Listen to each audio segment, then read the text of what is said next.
Welcome to the first official episode of the Nate Wenke Podcast.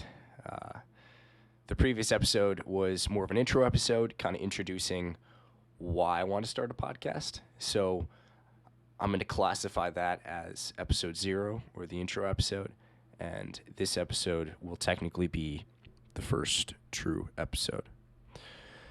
And the topic of this one is the intersection and reconciliation between science and religion. And we're going to start off with a bang, let's say. Quite the complicated topic. And frankly, I've been, terrified out of my skull to talk about this to a certain extent, which has pushed back the timeline of the podcast in general. Mainly because I didn't feel like I knew enough about this topic / could explain enough about it. And the reality is that this particular topic needs to be answered in books and in discussions that could last years between people a lot smarter than I am. And I'm not even convinced that it has a good answer. Let me rephrase that. Not that it has a good answer, but that it has a answer that can be articulated quickly, that's for sure. You almost do a disservice to the topic in the question by answering it quickly and flippantly. This is one that has to be answered it has to be answered within its proper context.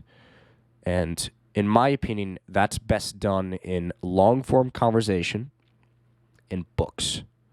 Now, that doesn't mean that you can't talk about it. That doesn't mean that you shouldn't try to. I just want to preface this conversation or talk or whatever you want to call this with that in mind. Because frankly, I'm relatively intimidated to branch into this because I'm convinced that I don't know enough and that I'm probably going to not do as well of a job as I would like.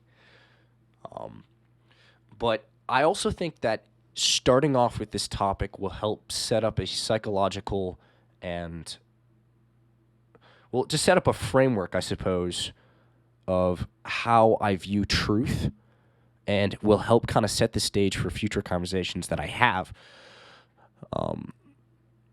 Because, at its core of discussion, trying to communicate ideas, at its core is we're trying to find the truth. And actually understanding what I mean by truth can be critical to ensuring that there isn't confusion there. So, all right, so let's get into it, shall we? So, the genesis, or I guess the impetus for this to be the opening topic, was again to kind of avoid the confusion in the future of a lack of understanding of what I mean by what is true, and to hopefully kind of give some insight into that. Because it's not actually totally clear what the truth constitutes. It's not entirely clear how to define truth, what is true, and I wanted to start with that. So I guess we'll go back to high school where this all began, I suppose. So for those of you who don't know me, and for those of you who do, I suppose we'll give an overview regardless. I went to Kalamazoo Christian High School, and this high school is shockingly in Kalamazoo, and fairly small school, class size of around 60, not particularly large. Now, in the name, it says Christian. What that means is actually rather complicated. It's not particularly simple to just give a definition to. There's literally hundreds of denominations, and some people would describe Catholicism as Christian. Some people wouldn't. It kind of depends on who you ask. So, one of the issues that I ran into in high school was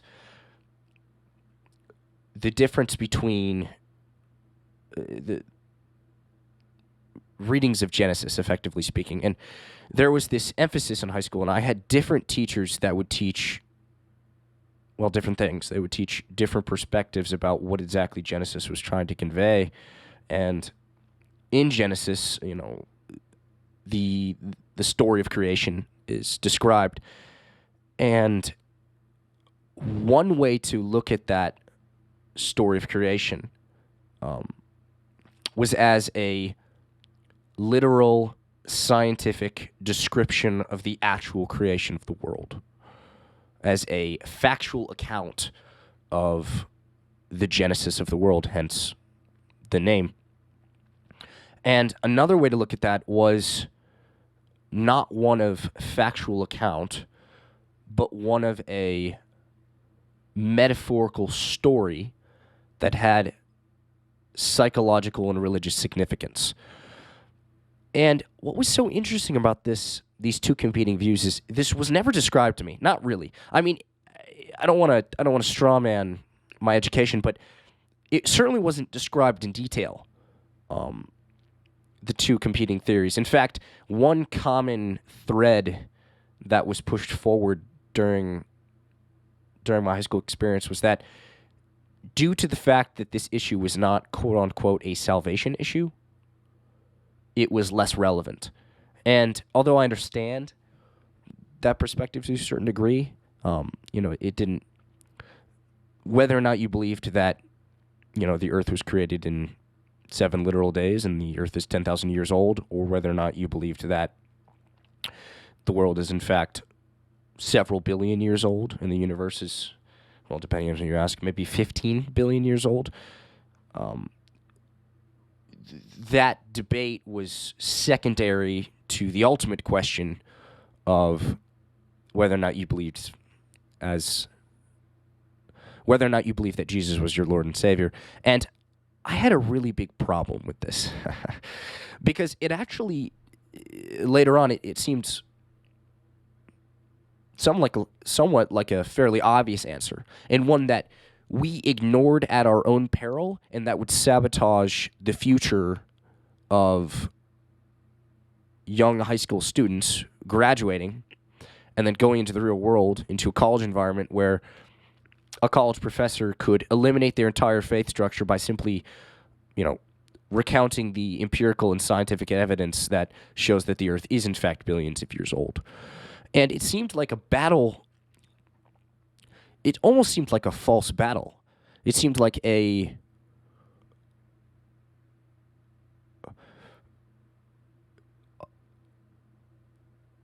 problem that was self-created. That's probably the best way to describe it.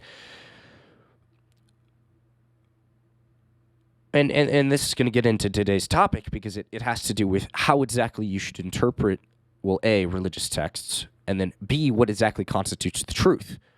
Is something true because it literally happened? Does it have to be factually based?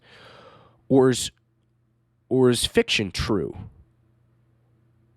And this is a very interesting question. Now,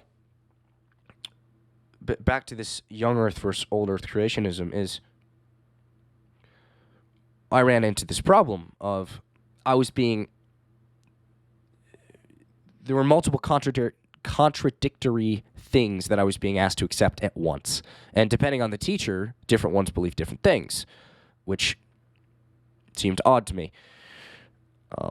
Because I do actually believe there's a correct answer to this question, one that I think the church should embrace, and we don't at our own peril, or they don't, depending on how you look at it.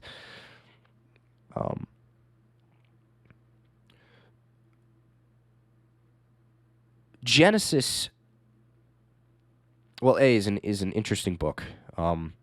Frankly, I think you could spend a whole book writing about paragraph sections of Genesis. That's how complicated I think that particular text can get. And when I was being given the perspective that, okay, yeah, so back to our multiple contradictory things being held in our brain at once, I was being asked to accept. I would go from biology class, where I would be asked to, I'd be learning about the cell. I'd be learning about, the biological processes in reality, in the human body, etc. And then I would go to a class where we would discuss, a Bible class, let's say, and we discuss Genesis. And the discussion would occasionally, revolve around whether or not, the Bible accurately describes the creation of the world, or whether or not, the Bible is in contradiction with the scientific method. And it always rubbed me the wrong way, because I was being asked to accept science in one particular domain and live in the world of science, with my phone. But then, for whatever reason, I was being asked to reject science in the name of listening to a text out of a dogmatic belief that this text was correct, and I couldn't question its correctness. And frankly, it pissed me off, because I don't like holding multiple contradictory things in my head at once, and yet we all do it to a certain extent. But I like to be integrated in what I think and what I say, and that always rubbed me the wrong way. And it has to do with there's so many problems here. So it has to do with the actual nature of truth and how exactly you're supposed to come to what's true. So let's take a step back here and talk about the Bible in general. And so the Bible is a very complicated document. If you are a fundamentalist Christian, you would say that the Bible is the literal Word of God. You would probably make the argument that although the Bible was certainly written by authors, by humans, that the actual text is God-ordained or God-breathed would be the term, and that the text is infallible, meaning it's without error, which presents an interesting problem that some of my atheist friends have pointed out, which is that if a text, and this is at the core of dogmatic belief, is if a text is unable to be updated, you can end up with dogmatic belief that is incapable of reformation. And that presents us in a very difficult situation. And I tend to agree with my atheist friends that say that that is something that should be avoided, dogmatic belief. Believing things based upon bad evidence or a complete lack of evidence. In general, I agree that that feature of religious thought and religious systems is, in general, a problem. Now, that doesn't mean it's inherently bad, but on a broad level, I agree. So, you end up with this problem of dogmatism, and back to our, I lost my train of thought, but back to our description of the Bible. So it's extremely complicated document. Yes, back to God breathed, etc. Extremely complicated document. Fundamentalist Christians would say that it was God breathed, God ordained, that it's without flaw. Would be the one way to describe it. And one of the issues that you run into that with that is that the Bible is a set of several different types of literature. So, for example, in Genesis is written in a story form. It's written in a narrative form. As you move on through the Bible, you get to a section like Psalms. Psalms are, psalms. They're songs. They're poems. It's poetic literature. As you get to sections in the New Testament, in the Gospels, there's actual eyewitness accounts and historical descriptions of what actually happened that can be verified from supporting documents outside of the Bible. So some of those claim to be historical accounts that can't actually be verified with supporting documents. Some of them can. So that would be literature that's actual historical account. And then you can move into a completely different realm like Revelation. Revelation's apocalyptic literature. If you read Revelation, as a scientific account of what is going to happen, you have made an error. And this is going to be part of my case here, is that you have to read sections of the Bible within their proper context. If you go into Psalms and you try to decipher the empirical, scientific, rational message of a particular psalm, you're going about it wrong. Be the same thing when you read something like Revelation. And I would make the same argument when you read sections in Genesis, Exodus, etc. Another point here about how you should actually read the Bible is that each sentence has to be read within the context of the paragraph, within the context of the chapter, within the context of the whole book. And this is the thing about narrative works. This is the thing about narrative stories. The Bible's not meant to be read as a single... the individual books in the Bible are not meant to be read on their own. And to do so would be to miss something. I would make the case that you'd be making an error by singling out a particular book without any reference to the rest of the context of the Bible. And commonly, when you hear, let's say, criticisms of the Bible, or many people would make the case that slavery is explicitly ordained in the Bible. And if you read individual sentences in the Bible, it's a pretty easy case to be made. Another problem that you run into when you read individual sentences is things like Moses' laws of war that call for you to literally slaughter everyone in a foreign country when you conquer it, or the fact that a virgin should be stoned on her wedding night if I messed that up. If a woman is not a virgin on her wedding night, she should be stoned. And that's all found in the Old Testament. You run into issues in Revelation. When you read individual sentences, this is my favorite, is there's sentences in Leviticus that describe, and Deuteronomy, that describe that wearing two colors of cloth or two different types of fabric is actually a sin. So, where should we go here? Not all of those necessarily are, let's say, explainable if you were to then read the paragraph, the chapter in the book. However, if you don't read them within that context, you're making an error due to the narrative structure of the Bible. Another interesting thing about the Bible is we don't actually fully know how exactly it was cobbled together. So there were centuries where there were books that were in the Bible that are no longer in the Bible. Or there were whole centuries where certain texts were taken out or put in. On top of that, there's a good case to be made that for probably tens of thousands of years, if not thousands of years, whichever way you want to view that, the Bible and specifically the stories in the Old Testament were passed down through oral tradition. They were not written until, relatively recently from a historical perspective. I'd have to actually look up the precise date that it was all written down. So that's another problem with viewing the Bible as a,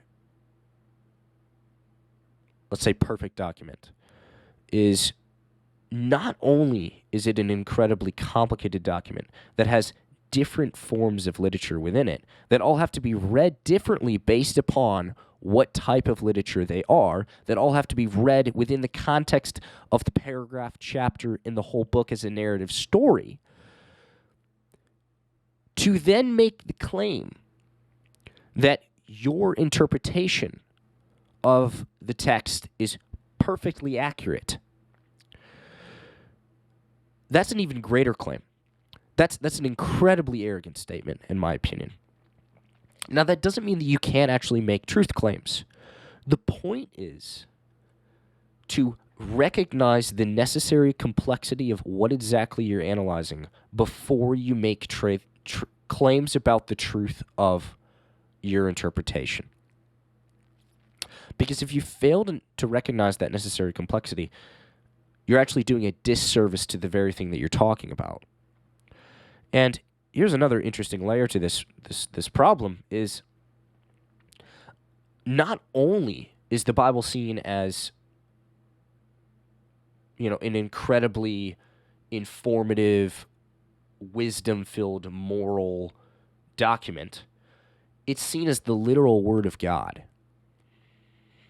So then when Christians make the claim that they can fully understand the meaning of what God wanted them to understand completely, that's quite the claim.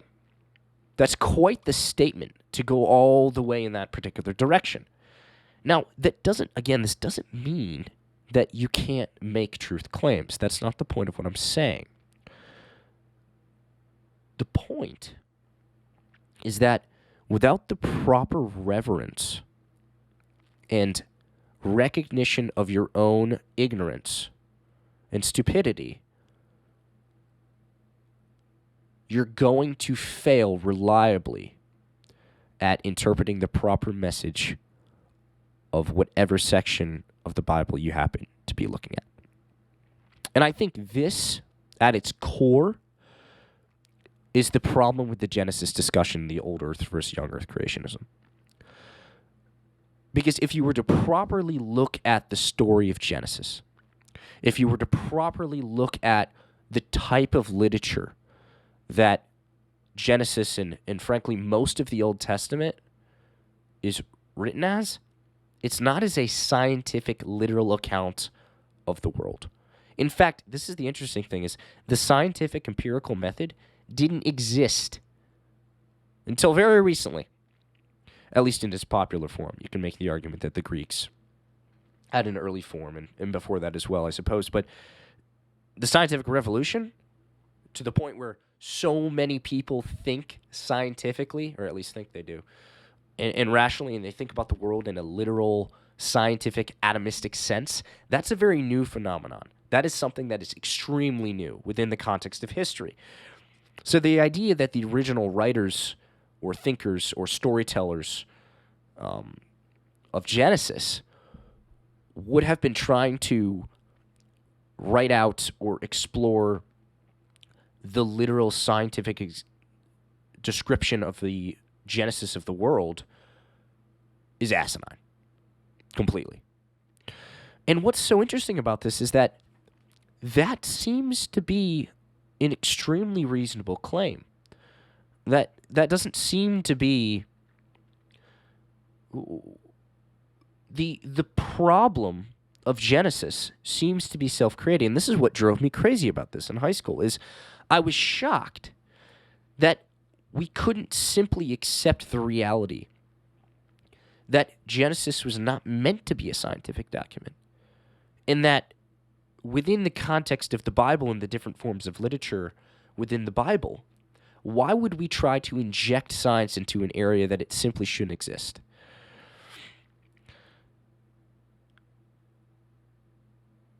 So that reality in high school, well, frankly, drove me crazy. And one of the more personal and serious problems that this one elicited for me was the fact that I actually knew a lot of friends and a lot of people that asked me this. In fact, my first girlfriend was distraught over this issue, and I don't blame her. It's a classic question of, aren't science and the Bible in contradiction? Aren't they irreconcilable? And in my opinion, no. But certainly for Genesis, not at all. To read Genesis as a scientific document is to miss the point royally. And what was so frustrating is that we would give, again, I suppose I should take a step back here and be careful. I'm describing my own experience within the context of a particular Christian high school. So I got to be careful to not apply what my experience to the experience of everyone else. I want to make that clear that that's not my intention here. But from the people I've talked to from the, let's say, exploration I've done of this topic, it does seem evident to me that this is a common problem. This debate between old Earth versus young Earth is a very common debate, and it seems to not need to be. It actually seems to be a massive misreading of the Bible and the different forms of literature in general. So back to why this might be so personal for me is that I had friends and people around me that were just absolutely distraught over this issue of they wanted to believe in the Bible. They wanted to say, wow, there seems to be a lot of good here. I'm not certain to what extent, but there's a lot of good here. And I grew up in this environment, and I don't want to just throw the baby out with the bathwater. But the problem here is that you're asking me to agree to something that I know is not true.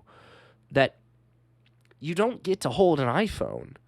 You don't get to drive a car and live in the world where the scientific method has brought about an insane amount of prosperity, and at the same time claim that the Earth is 10,000 years old. Those two don't work together, and yet millions of people actively live in that way. And these high schoolers would go off to college, and I know many of them, and they'd go into the first class with a professor that wasn't an explicit Christian. And whether that class was biological, psychological, it didn't really matter if it focused on science and the scientific method at all. It was evident that that was a contradictory class to the belief structures that they had been grown up in. And specifically, if they took a class on religion in college, especially at a secular university, they were screwed. Because their entire belief structure would collapse. Because, yet again, within the protected environment of a church and a private Christian high school, believing that the Earth was 10,000 years old was not too much of a stretch, because it's quote unquote a non-faith issue and something that just frankly was not discussed enough. But within the context of a college class on religion, I mean they were screwed. So I would talk to these people, and I knew these people, and it was so disheartening to see this confusion and this false problem that was created surrounding this issue of Genesis. And I believe that this problem is far more than Genesis, or that there are examples of this problem outside of the Genesis debate, certainly. I mean, it's throughout the Bible, in fact. But this was the most stark and, let's say, in-your-face example, I suppose, that I encountered. And it has to do with this problem of truth to a certain extent, in that we tend to have this view of truth as things either are literally true, they happen scientifically, they're empirically true, which is more sense experience based, but nonetheless is within that same rationalistic realm, or they're fiction. They're not true. We tend to view fiction as not true, which is so interesting because when you go to watch a movie, when you go watch The Avengers or a Marvel movie, these events didn't literally happen, and yet they're some of the most profitable movies in history. So what's going on here precisely? This didn't literally happen. These events didn't actually happen, but yet there's something going on here. There's some inherent message here. There's still some value here. And it's the same thing when you read, books about fictional stories. Is even when something didn't literally atomistically happen, there can be underlying messages and psychological, religious, story-based, life-based truths that are true regardless of the literal existence of those events. And I believe that this is something that we seem to have lost in the 21st century, and it correlates directly to this problem of old Earth versus young Earth, is we seem to have forgotten or ignored or put aside, rather, the reality is that there's different forms of truth, and that something doesn't have to happen literally in order for there to be an underlying message or an underlying truth on a psychological level or other levels that's still meaningful and true. And one of the easier ways to describe this would be the version of truth that focuses on pragmatic truth versus rationalistic empirical truth. And one of the easiest ways to describe this is through the gun example. But first, let me pull up a definition for these two lines of thinking. So this is from Merriam-Webster for pragmatism, and it's an American movement in philosophy founded by C.S. Peirce and William James, and is marked by the doctrines that the meaning of conceptions is to be sought in their practical bearings, that the function of thought is to guide action, and that truth is preeminently to be tested by the practical consequences of belief. And a more simple way of saying that is that it's basically a practical approach to problems and affairs. And then on the other side it's not clear if it's necessarily on the other side of the pole here, but on a different side, let's say, there's a scientific, rationalistic look at the world. And this is basically the belief or principle. This is from, I believe, the Cambridge Dictionary, because I thought that definition was better than Merriam-Webster. It's the belief or principle that actions and opinions should be based on reason rather than an emotion or religion. And focuses on, rationality is the chief guide to determining whether something is valid or not. So those are two different poles here, let's say. And one way to easily describe the difference here is through the gun example. And basically, this is the idea that one of the first lessons that you learn when you're handling a firearm is to always treat the gun as if it's loaded. To assume that the gun is. To assume that there's a bullet in the chamber and that you are going to act as if that is true. Now, literally, at an atomistic level that gun does not, in fact, actually have a bullet in it. You know that. You can look in the chamber, you can check, yep, there's no bullet in here. But if you treat the gun as if it actually does have a bullet in the chamber, always, as a number one rule, you will end up coming out ahead in the end overall. Rather than to occasionally treat it as if it does, or sometimes, or, okay, I checked it, it doesn't, so now I can mess around with it and play with it. Because from a pragmatic perspective, what is the most useful way to live? What is the most useful way to treat this?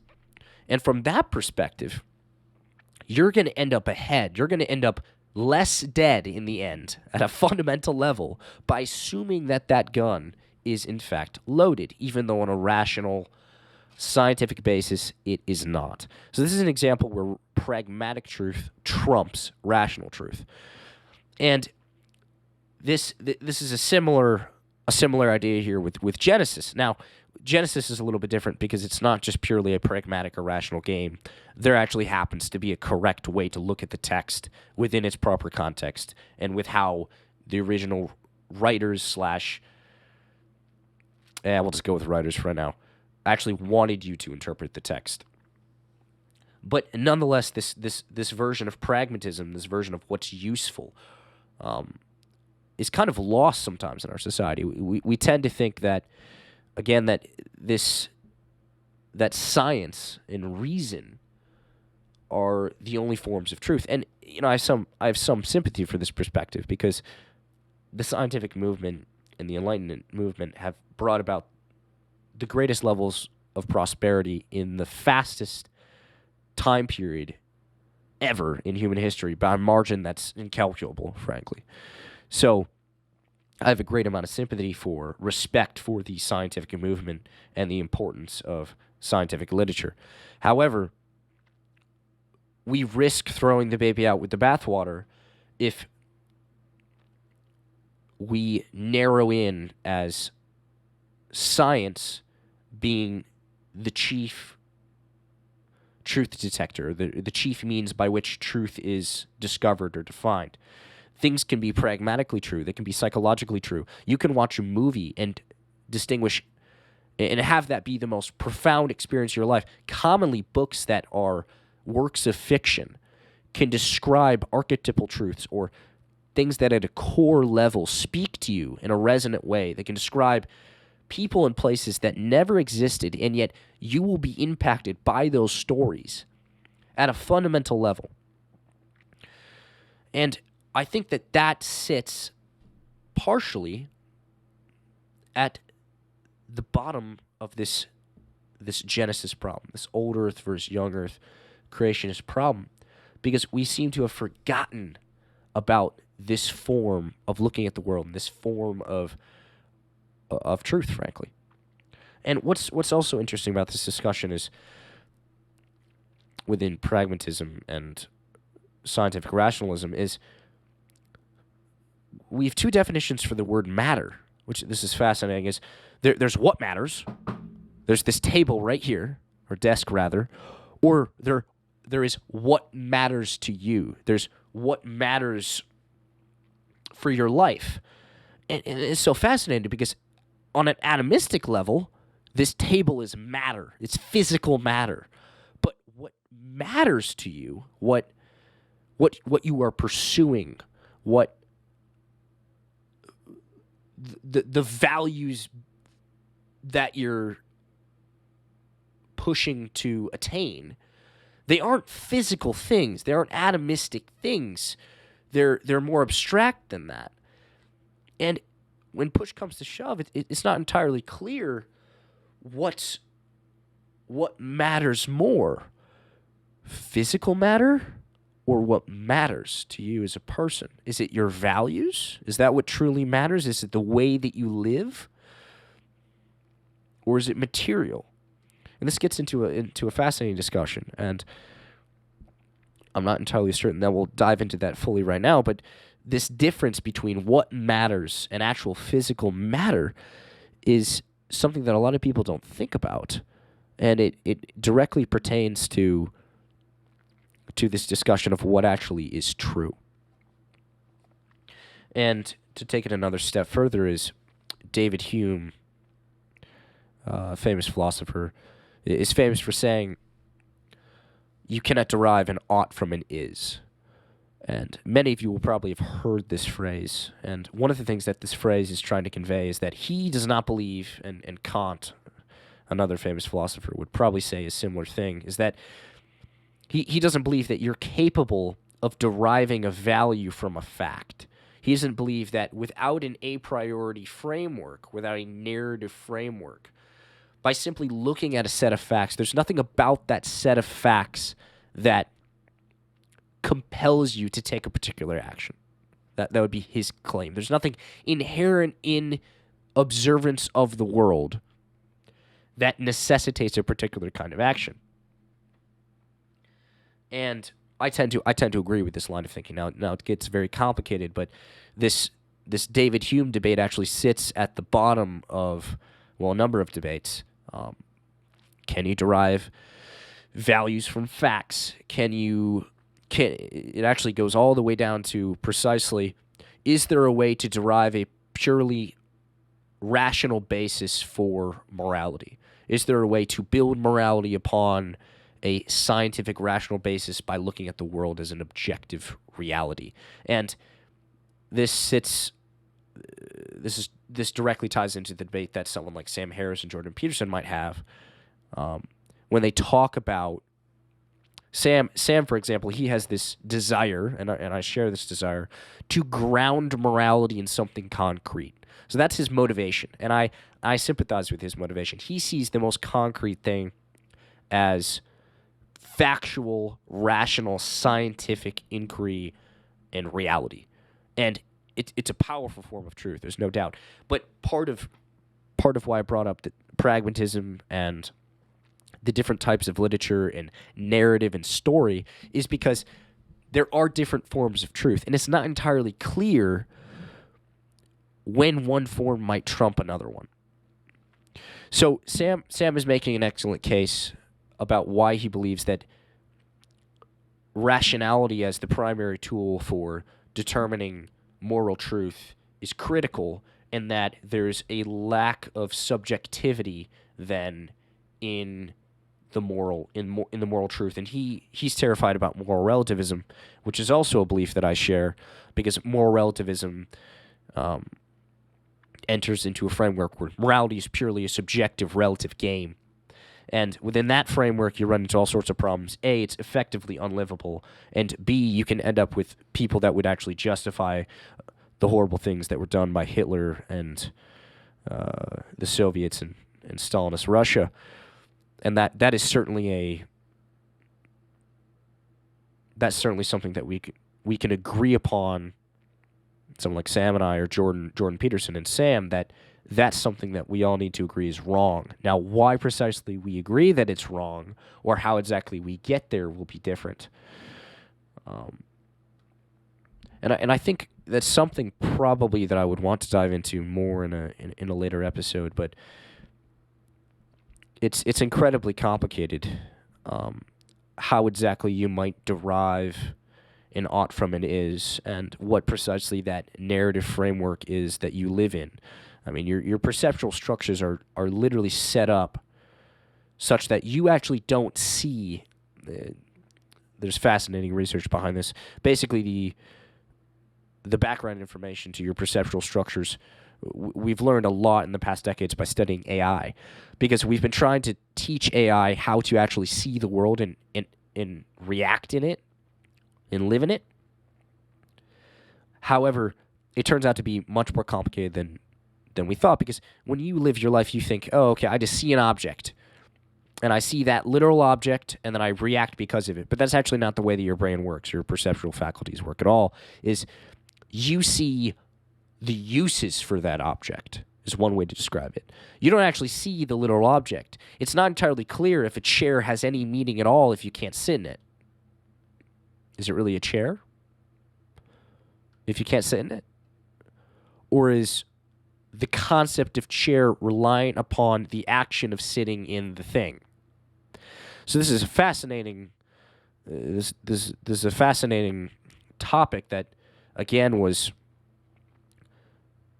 has been explored much more by psychologists working in tandem with software developers and people that are trying to develop AI, because it's much more complicated, your perceptual structures, than we believe. So this is why I would make the case that you actually do need an a priori framework. You do need a narrative story-based framework by which to interpret the world in order to accurately live in the world.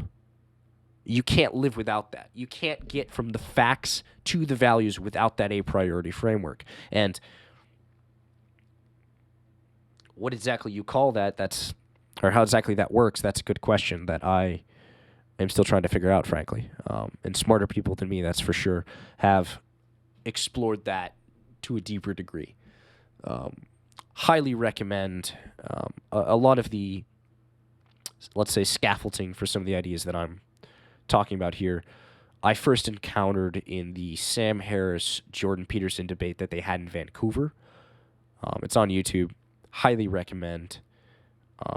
They get heavy into if you can actually derive an ought from an is, and values, and all that kind of stuff. So highly recommend that. But to kind of circle back to the initial impetus for this discussion was this young Earth versus old Earth creationism, and the false problem that hopefully I've been able to articulate as to why I believe it's a false problem, to why I believe that it's a almost created problem. That if we want to look at the Bible in a truer light, in a more real light, if we don't want to abandon our rational faculties, We have to look at Genesis as a narrative story, not as a literal account or a scientific account of the origin of the world.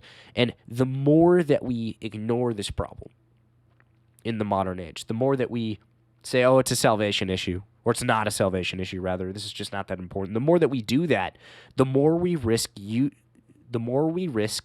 losing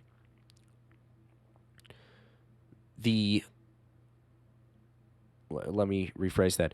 The more we risk the possibility that young people will throw out the whole Bible due to the contradiction that's self-evident in front of their eyes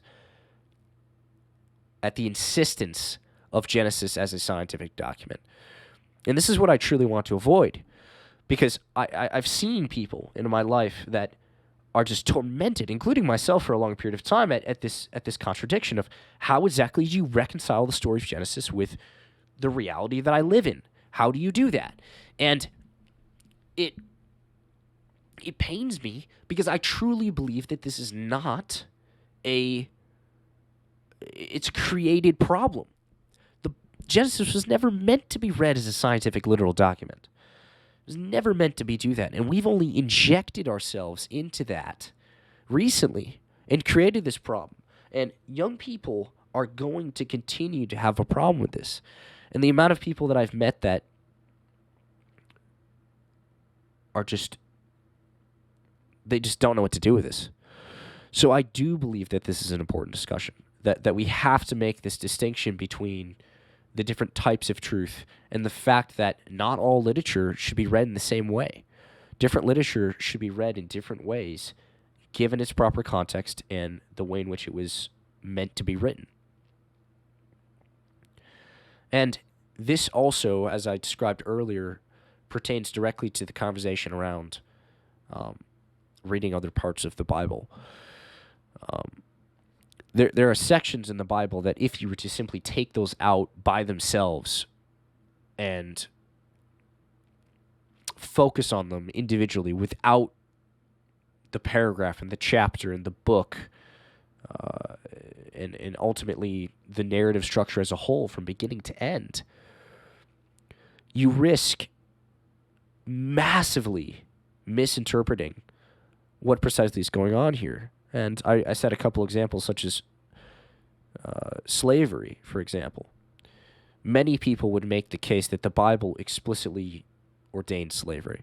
And if you were to specifically seek out what the Old Testament and the New Testament say about slavery from verse by verse, you could make that case. You could make a fairly reasonable case that the Bible does explicitly ordain slavery. However, if you were to read those verses within the context of the paragraphs and within the context of the chapters and within the context of the books in which they each are written, because the Bible is actually a collection of books and also letters, which is why it's so complicated, it's much harder to make that case. And what's interesting about the death of slavery is the in England, which was effectively the genesis of the death of slavery, it was primarily the Protestant Christians that were leading the way and using the actual Bible to reinforce the idea that slavery was wrong. Now, of course, that doesn't dismiss the fact that there's an equal, if not larger, amount of people in history that have used the Bible to claim that slavery was ordained by God. But it is interesting to note that they were using the exact same text that previous Christians were using to justify the same thing. So that's an important piece there that shouldn't be ignored.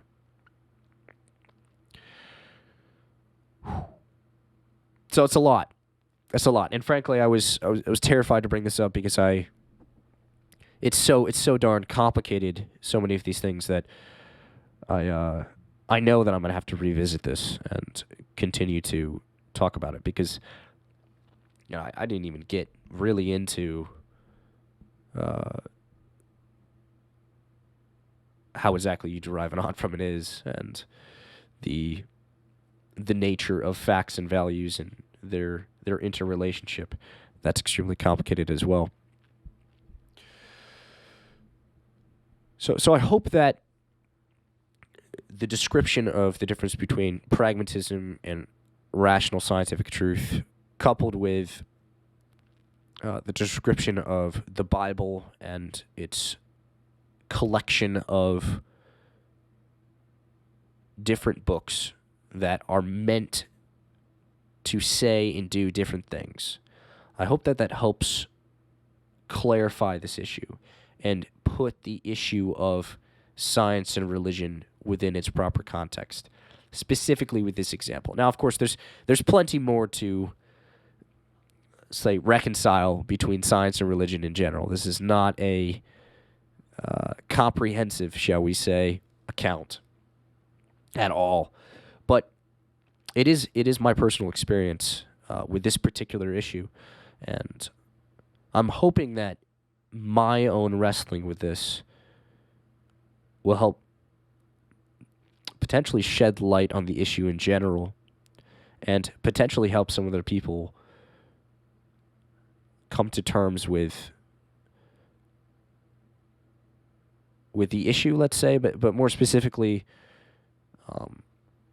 delineate out what's true and come to a more concrete conclusion with less despair at the complexity, let's say. So that was my goal, and I'm sure I did it horribly and with plenty of errors, but that was kind of the goal of talking about this in this first episode. Hopefully you found that useful. I intend to talk about this a lot more.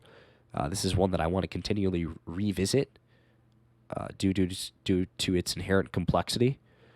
But I think that was probably a good start to open up the idea, and hopefully in future episodes, this idea between pragmatic truth, what is useful, what is the best way to approach something, what's a practical way to approach something, and then whether or not something's literally true. It's very important when looking at truth and what's true, especially within the religious domain, because we tend to, I'll just bring in God here because this is going to be discussed at length in future episodes, is we tend to view God as this literal being, as this metaphysical literal being, and we tend to, at least in my experience, forget about all the different other ways that you could look at the word God and the definition of God and what that means for you and what that means for you on a moral level and what do you mean by God and how do you define these things. And that's definitely going to be something I talk about here in future episodes. But this distinction between something that's literally true and something that's useful or something that's psychologically true or something that's within a narrative framework or something that's a story or something that's fiction but true on an archetypal or psychological and personal level for you. This is critical. And if we focus on just one of them, we miss out on all the others, and we miss out on the necessary complexity of a discussion of truth that if we fail to have, we risk eliminating a massive part of the discussion that's critical to it. Hopefully I said that right. So I hope that gave a more nuanced perspective about truth and about this debate between old Earth and young Earth that just doesn't need to be. So thank you for listening. I'm hoping to talk about this more in the future.